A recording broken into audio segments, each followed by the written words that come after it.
Checking the times against the stopwatch. John and Sam both got 7, but John apparently got the fastest recorded answers. It's because Sam had about a minute between each one. So, laughing. Well, they're like that. Stop laughing. Right, John, you get a chance to get rid of one of your prizes. You want to try and get rid of the most expensive one in your judgment, John Batt? I think it would be the vintage car. Vintage car? Yeah. It's a bit on knacker, actually. How much do you think it's worth? 300,000. 300,000? So look. It's a racing car. It's a Gordon Bennett, apparently. It was built in 1905. It's valued at £250,000. Whoa!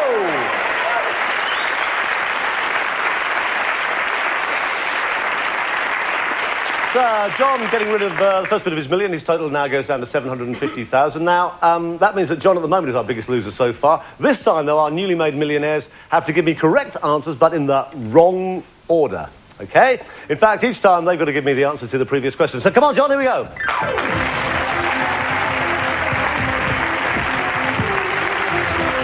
So, John, I want you to answer the question before last. If there's anything you can't do, say pass or help. Okay, right. Don't answer the first question. What is your full name? What hideous humpty-backed beastie is frequently spotted swimming in murky Scottish waters? John Batt. Which veteran summer wine comedy actress introduces your favourite hymns in Praise Be? The Loch Ness Monster. Who is the strutting, pouting, sexually provocative lead singer of the Rolling Stones? Forehead. Which hairy envoy to the Archbishop of Canterbury was held hostage in Beirut for 5 years? Mick Jagger.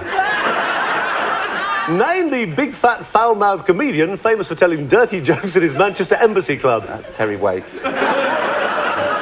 Name the saintly roly-poly comic who received a knighthood and makes religious programmes like Highway. Bernard Manning. According to the rhyme, which egg-shaped character rather misguidedly sat on a wall? Harry Seacombe.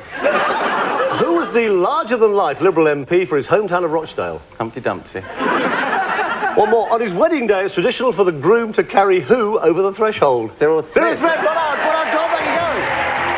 Right, come on, Jilly. Right. Well, you're a brown, sun-kissed woman, Jilly. Right, what's your name? Which high-placed celibate figure in the Roman Catholic Church was disgraced when his love child was revealed? Jilly Coghlan. Jilly Coghlan. Who had a hit with Sweet Child of Mine? The Bishop of Galway. Forgive me, sin, for I have fathered.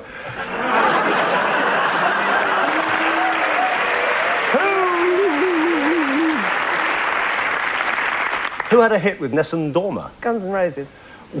Which waif-like skinny creature was best known fashion model and queen of the catwalk in the 60s? Luciano Pavarotti. Who is the head of the Anglican Church? Twiggy.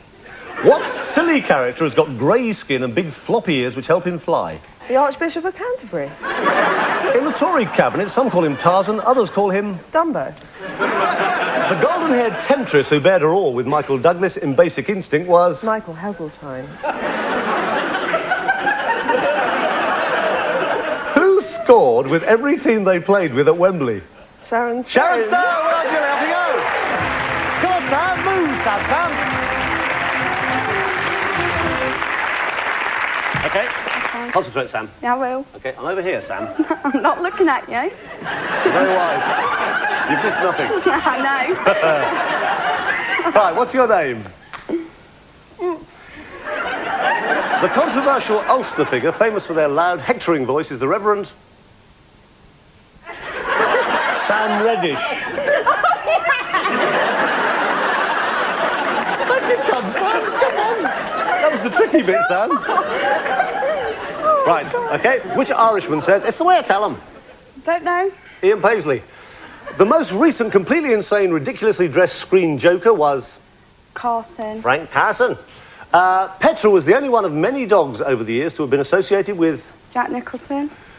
Which series featured a bald giant, a madman who turned into an owl, and a dwarf that talked backwards? Blue Peter.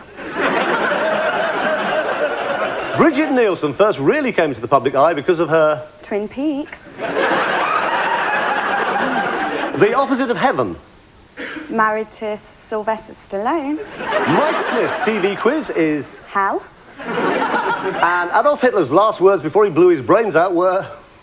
That's show business. That's show business! Well, Sam, off you go.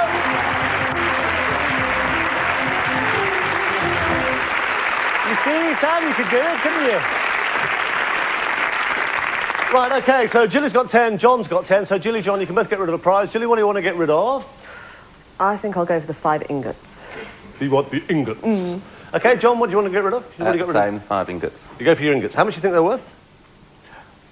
150,000. It's a bit better than that, actually. I can tell you the 5 gold ingots each weigh 4,000 ounces. They're worth 505 grand. Whoa! And they're tonight's most expensive prize. So, John, we get rid of £500,000 off, £505,000 off John's total. We get rid of £505,000 off Jilly's total as well. And John Batt, though, is easily our biggest loser so far tonight. He's down to 245 grand. After the break, as always, we'll be asking them to lose a lot more money, a lot more quickly. But for a while at least, they're still on financial nodding terms with people like British novelist Barbara Taylor Bradford. Now, she wrote the hugely successful bestseller, A Woman of Substance. She made millions and squillions from that. And it's just been reported that she recently signed a new deal with her publisher to write 3 books over the next 5 years for, wait for it, £17 million. But is she happy? Yeah! Of course she is. We'll see you again in a couple of minutes.